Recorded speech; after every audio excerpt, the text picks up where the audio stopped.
കഴിഞ്ഞ വീഡിയോയിൽ ഒരു ഡോഗിൻ്റെ കാലിൽ കമ്പി ഒടുങ്ങിയിട്ടുള്ള ഒരു കാര്യം ഞാൻ സൂചിപ്പിച്ചായിരുന്നു കേട്ടോ. ആ ഒരു ഡോഗിനെ കണ്ടുപിടിക്കാൻ ഞങ്ങൾ ഒരുപാട് അലഞ്ഞു. അവസാനം ഒരു പള്ളി മുറ്റത്തു നിന്നാണ് ഞങ്ങൾ അതിനെ കണ്ടുപിടിച്ചത്.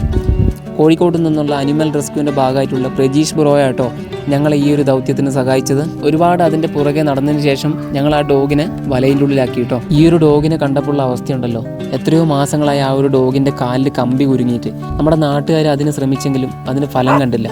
ഈ ഒരു ഡോഗിൻ്റെ രക്ഷകനായി എത്തിയത് പ്രജീഷ് ബ്രോ തന്നെയാണ്. മനുഷ്യത്വം മരവിപ്പിക്കുന്ന ഒരു കാഴ്ച തന്നെയായിരുന്നു അത്. ഏതോ മൃഗത്തിന് വേണ്ടി വെച്ച കുരുക്കിൽ ഈ ഒരു പട്ടി ചെന്ന് അകപ്പെടുകയായിരുന്നു. എന്നാൽ ആ കുരുക്ക് അന്ന് തന്നെ അത് അഴിച്ചു വിട്ടിരുന്നെങ്കിൽ ഇത്രയും ബുദ്ധിമുട്ടാവില്ലായിരുന്നു. ഞാൻ ഈ രക്ഷാപ്രവർത്തനത്തിൽ ഇടപെടാൻ കാരണം തന്നെ ആ ഒരു പട്ടിയുടെ ദയനീയമായൊരു അവസ്ഥയാണ്. ഞാൻ ഒരുപാട് തവണ ആ പട്ടിയെ കണ്ടു. അതിന് നടക്കാൻ പോലും കഴിയാതെ അത്രയും വേദന സഹിക്കുന്ന ഒരു കാഴ്ച എനിക്കത് മനസ്സാലയിപ്പിക്കുന്നതായിട്ട് തോന്നി. അതുകൊണ്ടാണ് ഞാൻ ഈ റെസ്ക്യൂവിനെ അറിയിച്ചതും ഈ ഒരു ദൗത്യത്തിന് മുൻകൈ എടുത്തതും. എന്നെ ഈ ഒരു റെസ്ക്യൂവിനെ അറിയിക്കാൻ കാരണം തന്നെ രാജി എന്ന് പറഞ്ഞൊരു ചേച്ചിയാട്ടോ.